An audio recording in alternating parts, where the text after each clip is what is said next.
အားလုံးပဲမင်္ဂလာပါရှင်ကျမကျူလီချိုပါဒီနေ့ဖတ်ပြပေးမယ့်စာကတော့ဆ iam မဟောစီရေးထားတဲ့စိတ်ကိုစိတ်ထုတ်ခြင်းစာအုပ်မှာ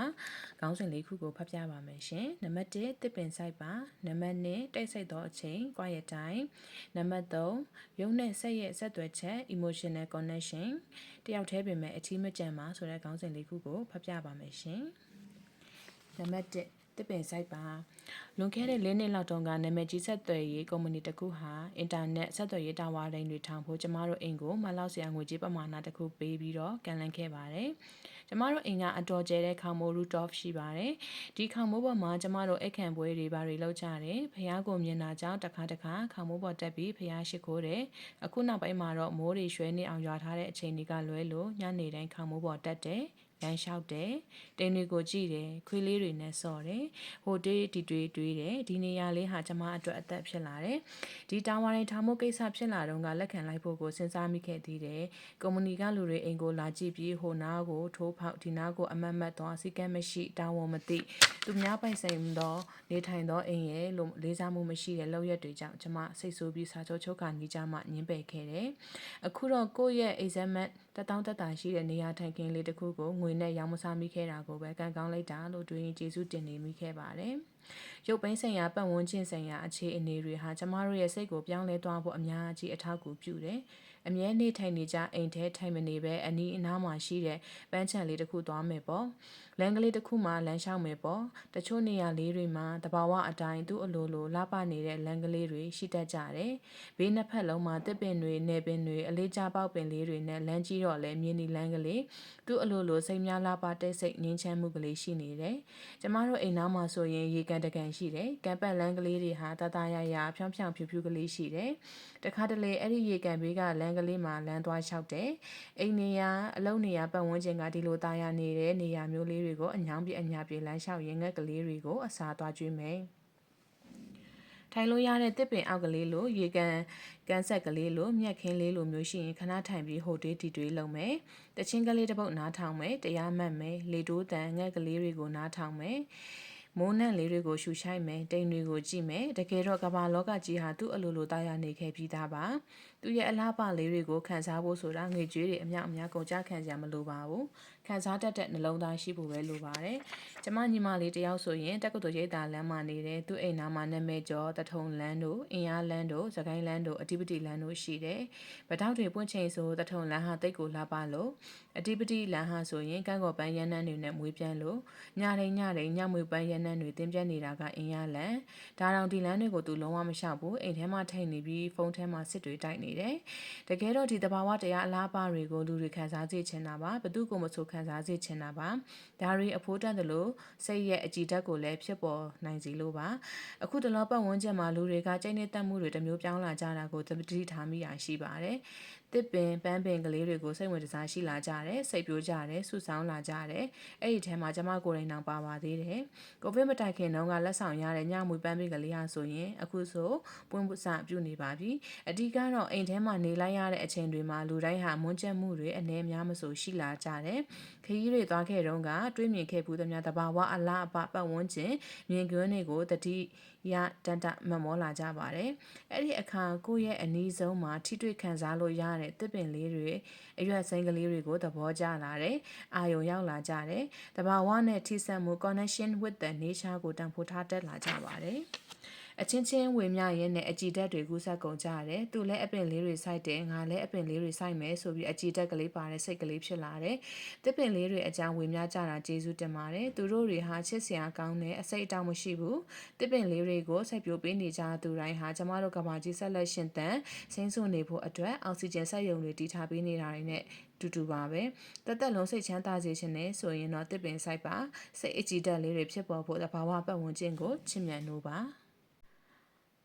တိတ်ဆိတ်သောအချိန် quiet time မနက်စောစောနိုးတဲ့အခါကျမရဲ့ rooftop ပေါ်ကိုတက်သွားတယ်။အဲဒီကနေကြည့်ရင် ဆွဲတော်မြက်စီတွေကိုဖူးရတယ်ပြီးရင်ရေကန်ကိုမြင်ရတယ်တိတ်လာတဲ့တိမ်တွေကိုတွေ့ရတယ်တခါတလေလေးရင်ပြန်တွေဖြတ်ပြန်သွားတာကိုတွေ့ရတယ်ငှက်ကလေးတွေကလည်းအစာရှိမဲ့နေရာကိုအုပ်လိုက်ပြန်တန်းသွားကြတယ်မင်္ဂလာရှိတဲ့မနက်ခင်းမှာကောင်းမွန်တဲ့ဆန်းအားတွေရှိရဆိုတာကျွန်မအမြဲယုံကြည်ပါတယ်ညံတွေကောင်းနေတဲ့အချိန်စိတ်တွေရှင်းနေတဲ့အချိန်မို့စာတိုလေးတစ်ပုဒ်ကိုဖတ်လိုက်တာတရားအတူလေးတစ်ပုဒ်နားလိုက်တာမျိုးလုပ်လိုက်ရင်တခါလဲစိတ်အေးချမ်းသွားသလိုအင်အားတွေလည်းပြည့်လာရပါတယ်စာရေးဖို့အတွေးစားပေါ်လာတတ်ပါတယ်လောက်ရမယ့်အလုပ်တွေအတွက်အစီအစဉ်ဆွဲပြီးသားမြေပုံချမ်းတစ်ချက်ပေါ်လာပါတယ်ကျမကတော့အိမ်မှာအေးစစ်စစ်စိတ်အပန်းဖြေလို့ရမယ့်နေရာလေးတွေကိုလက်ရှာထားတတ်ပါတယ်ခြံအနောက်ဘက်မြေနေရာပစ္စည်းလေးမှဆိုပေါ်ပန်းတွေတပင်လုံးအသီးတွေထားပြီးဖူးနေတယ်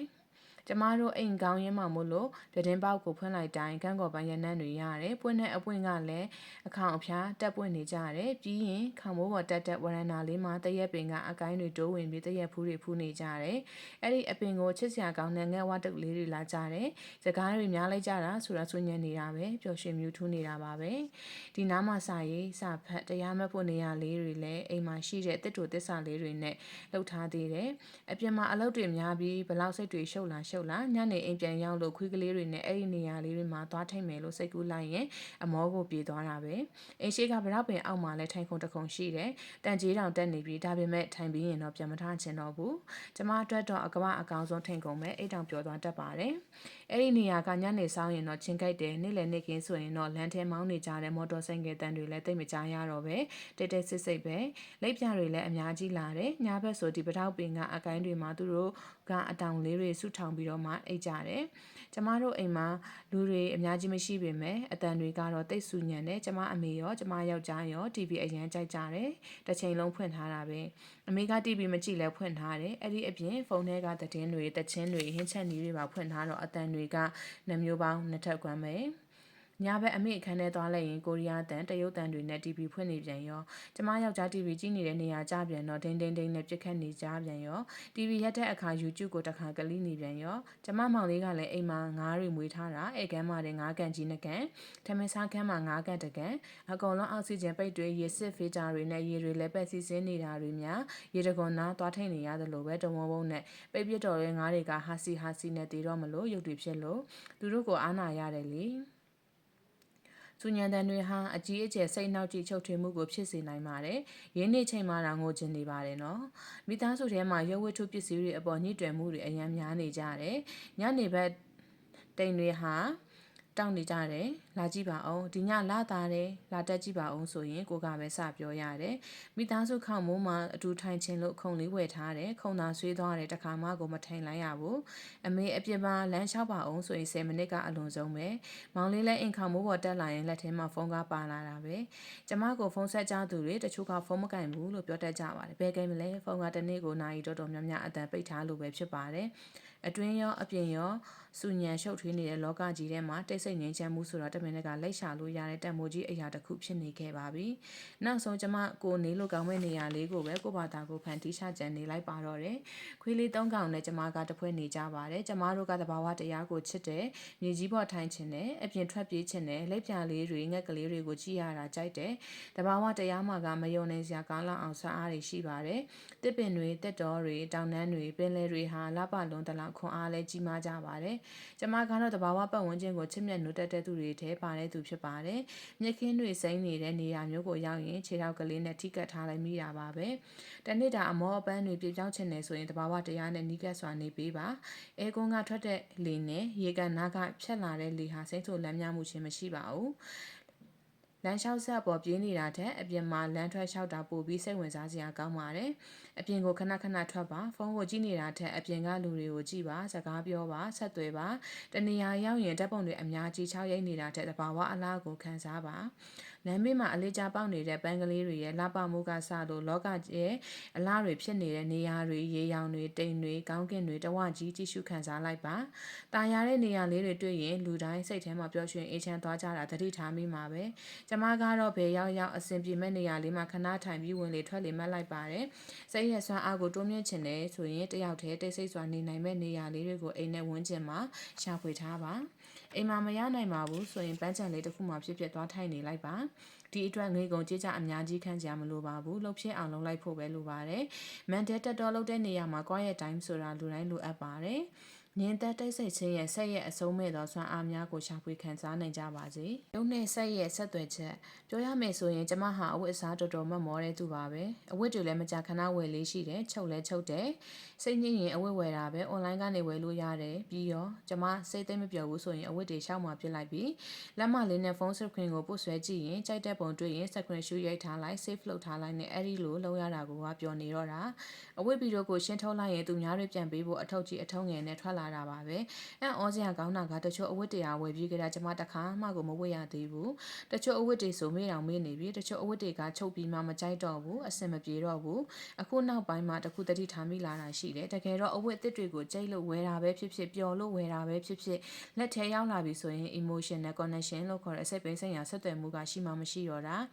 တနေရာကို2ရက်ဆက်တိုက်သွားရရင်ကျမမနေ့ကဝတ်ခဲ့တဲ့ဝတ်စုံကိုဒီနေ့မှပြန်မဝတ်ချင်တော့ဘူးပထမနေ့ကအစ်စ်ကလေးဝယ်ရလို့လလပပကြွကြွမော့မော့လေးနဲ့ပြောတယ်ဆိုရင်နောက်နေ့ဆက်ဝတ်လေးဆိုတော့ဟင်းအင်းဒါကြီးကိုမဝတ်ချင်ပါဘူးမနေ့ကဝတ်ထားတဲ့ဟာကြီးလို့ဖြစ်သွားပါလေရောအဝတ်သစ်တွေထဲမှာပျော်ရွှင်မှုမရှိဘူးဆိုတာသိချသွားတော့တာပဲအစတုန်းကတော့အဝတ်သစ်ဝယ်ရတော့မယ်အဝတ်သစ်ရတော့မယ်ဝယ်ရတော့မယ်ဆိုရင်ပျော်စရာလို့ထင်နေခဲ့တာနော်တကယ်တော့ပျော်ရွှင်မှုဟာအသစ်တွေနောက်လိုက်နေမှာမဟုတ်ဘူးကိုယ့်လက်ထဲမှာရှိတာလေးကိုနှစ်သက်သားရနေတာကျဉ်နဲ့ရောက်ရမ်းနေတာမှပျော်ရွှင်ရတာပါတခုခုကိုလိုချင်လို့စိတ်တွေကနာမငြိမ်ဖြစ်နေပြီဆိုရင်ဒီပစ္စည်းဟာနောက်6လအထိပေါ်ပြူလာဖြစ်နေအောင်မလားကိုယ့်ရဲ့စိတ်လှုပ်ရှားနေစေအောင်မလားဆိုတာကိုမေးကြည့်ပါ Oxford ဆရာတော်ဟောထားတဲ့တရားထဲမှာပါဖူးတယ်အခုတော့ဆရာတော်ကိုပြန်ချောက်ရှင်လာတယ်အမလေးအရှင်ဖေဟာနောက်6လစောင့်နေကြမလို့ပါဘူးမနှက်ဖြန်ဆိုရင်ဒါမပြောတော့ဘူးဖေဟာလို့အဟုတ်ပဲအဝတ်စားဝတ်ဖို့ဆိုရင်အချိန်တွေအတော်ပေးအထုတ်ခဲ့တာတွေရှိတယ်ခရီးသွားရင်အဝတ်စားတွေကိုအလေးခံယူရတယ်ကျမအပြင်သွားခနေတဲ့အဝတ်စား3-4စုံလောက်ရွေးလေးရှိတယ်ပြန်မတည်နိုင်တော့လို့ရောက်တဲ့နေရာမှာထားပြစ်ခဲ့ရတာတွေအပြင်အသစ်ပြန်ဝယ်လာတာတွေလည်းတပုံကြီးပဲ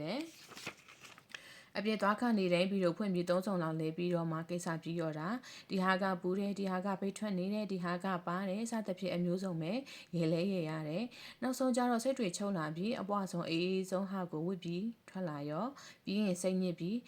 းငါမှဝစ်စာမရှိတော့ပါလားထပ်ဝယ်ရအောင်မယ်ထပ်ချုပ်ရအောင်မယ်နဲ့ဝယ်ပြီးချုပ်ပြီးတဲ့ပစ္စည်းတွေကိုဒီတန်ရတရားကဆက်လက်သွားပြတ်နေတော့တာပဲမဆုံးတော့ဘူးအမြင့်ကိုမခုတ်ပြစ်နိုင်ဘူးလေရွေးချယ်စရာတွေဟာလူတွေကိုစိတ်ဖိစီးမှုဖြစ်စေတယ်ကလေးတယောက်ကိုကားရောယထာရောလင်းရင်ပြန်ရောအယုတ်တွေစုပြုံပေးပြီးရွေးခိုင်းကြည့်လိုက်ပါဟိုဟာလဲလို့ချင်းဒီဟာလဲလို့ချင်းတွေဒီကောင်ဦးကြောင်ကြားဖြစ်ပြီးဘာယူကစားရမှန်းမသိတော့ဘူးနောက်ဆုံးစိတ်ညစ်ပြီးပြဲဆိုထောင်းကိုပါရောကျမတို့လည်းအတူတူပဲတခါတရံလူကြီးတွေဖြစ်နေပေမဲ့စိတ်တွေကကလေးတွေဖြစ်နေကြတော့မယ်စကားမဆက်မက်ဆူကာဗတ်တို့စတီဗ်ဂျော့တို့ဟာအင်ဂျီအဝတ်အစားကိုနေ့တိုင်းပုံစံတစ်မျိုးပဲဝတ်ကြတယ်ဆိုလို့သူတို့ပုံတွေ Google လုပ်ကြည့်တာအမှန်ပဲမက်ခါဆိုရင်အမြဲမီခိုးရောင်တီရှပ်နဲ့စတီဗ်ဟာဆိုလည်းအမြဲတမ်းလဲထောင်ဆွဲတာအမဲနဲ့ဘာဖြစ်လို့ဒီလိုပုံစံမျိုးပဲဝတ်တာလဲဆိုရင်သူတို့ကအရေးကြီးတဲ့ဆုံးဖြတ်ချက် discussion making တွေအချိန်တိုအတွင်းမှာလောက်ကြရတော့သူတို့ရဲ့ energy တွေကိုချွေတာလိုက်တာတဲ့ပြီးတော့ဖွင့်ပြီးဟိုဟာဝေးရကောင်းမလားဒီဟာဝေးရကောင်းမလားနဲ့စဉ်းစားစရာမလိုတော့ဘူးလေကိုနဲ့အလိုက်ဖက်ဆုံးစတိုင်တစ်ခုကိုဖန်ထားလိုက်တယ်အဲ့ဒီအတိုင်းတစ်သက်လုံးနေလိုက်တယ်အမျိုးသားနဲ့အမျိုးသမီးဆိုတာကလည်းကွာခြားမှုရှိတာပေါ့လေသူတို့လိုလဲလုပ်ဖို့ဆိုတာကတော့ဘယ်လိုလုပ်ဖြစ်နိုင်မလဲအမျိုးသမီးတွေကြတော့အင်ဂျင်နဲ့လိုက်ဖက်တဲ့ဖနက်တို့လက်ပွေအိတ်တို့နဂတ်တို့ဆွဲကြိုးတို့ပဝါတို့ဆိုတာတွေကလည်းရှိသေးတာကိုအမျိုးသမီးတွေထဲမှာကိုကျမလိုဟာမျိုးကတိတ်ကိုအစာပလာများတာဒါပေမဲ့ကျမအတိအန်ဒီတယောက်ကတော့အမြဲတမ်းတီရှပ်အင်ဂျီအပြာကွက်နဲ့လုံကြီးနှက်ပြရောင်လေးပဲဝတ်တာတွေ့ဘူးတယ်လုံနိုင်တဲ့သူတွေကလုံနိုင်ပါတယ်အစာပလာမများတဲ့သူတွေမျိုးပေါ့လေအယိုးရှင်းဆုံးဟာအရှင်းဆုံးပေါ့လေကိုပိုင်တဲ့ပစ္စည်းတစ်ခုချင်းစီအပေါ်မှာကျဉ်းနဲ့ရောက်ရဲတဲ့စိတ် emotional connection လေးပေါ်လာတယ်ဆိုရင်အသစ်တွေနောက်လိုက်ရင်စိတ်ပျော်စရာကိုရှာနေမိတဲ့ကိစ္စဟာရော့သွားနိုင်မလားပဲတွေးမိရလေးပါပျော်စရာဆိုတာတစ်ခါတလေကျတော့လိုက်လေဝေးလေပဲဖမ်းလေပြေးလေပဲနီးလျက်နဲ့ဝင်းနေတတ်သေးတာတကယ်ပျော်ဖို့အတွက်ကကိုယ်စိတ်ကိုပဲပြောင်းကြည့်ရမှာကျမလည်းစူးစမ်းကြည့်ပါမယ်တယောက်တည်းပြင်မဲ့အထီးမကျန်ပါအခုရက်တွေမှာမနက်မိုးလင်းတာနဲ့တိတ်ဆိတ်ငြိမ်သက်ခြင်းကိုခံစားရတယ်။ကျမကမနဲ့စောစောထားလေးရှိတယ်။၄နာရီခွဲ9နာရီဆိုနိုးနေပြီ။တအိမ်လုံးငြိမ်နေကြတဲ့အချိန်တွေမှာကျမလုပ်ရမယ့်အလုပ်ကိုအာရုံထားပြီးလုပ်နိုင်တယ်။စာရေးတာတရားထိုင်တာစသဖြင့်ပေါ့ ကျမတို့အိမ်ကကျမအပဝင်မိသားစု9ယောက်ရှိတဲ့အိမ်ဖြစ်နေပါတယ်။နေ့ခင်းနေ့လယ်အိတ်နေကြတဲ့အချိန်ကလွဲလို့အချိန်တော်တော်များများဟာနေရာတိုင်းမှာကိုယ့်အတန်နဲ့ကိုယ်စုညံနေကြတာပဲ။ TV, YouTube, Cassette, Facebook ကအတန်တွေပြေးမလွတ်ဘူး။ကလေး3ကောင်ကလည်းတိတ်ဆော့ပါတယ်။တဲရင်လည်းတဲနေကြတယ်။အခက်မသိရင်ရန်တွေထားဖြစ်ကြပြန်ရော။ကျမကတယောက်တည်းတိတ်တိတ်ဆိတ်ဆိတ်နေခြင်းတဲ့သူဖြစ်ပါတယ်။တိတ်နေမှလည်းအလုံးလုံးလို့ရပါတယ်။ကျမအလုပ်ကစာရေးစာဖတ်အမြဲလုပ်နေရတာမို့လို့အာယုံစုစိတ်ဖို့လိုပါတယ်။အဲ့တော့သူတို့အားလုံးငြိမ်သွားတဲ့အချိန်ကိုစောင့်ရင်စောင့်မစောင့်နိုင်ရင်တော့ကိုယ့်ဘာသာကိုနေလို့ရတဲ့နေရာတစ်ခုကိုလိုက်ချထားရတတ်ပါတယ်။ Solitude ဆိုတာ the state of being alone တယောက်တည်းဖြစ်နေခြင်းဆိုတဲ့အဓိပ္ပာယ်ပဲဖြစ်ပါတယ်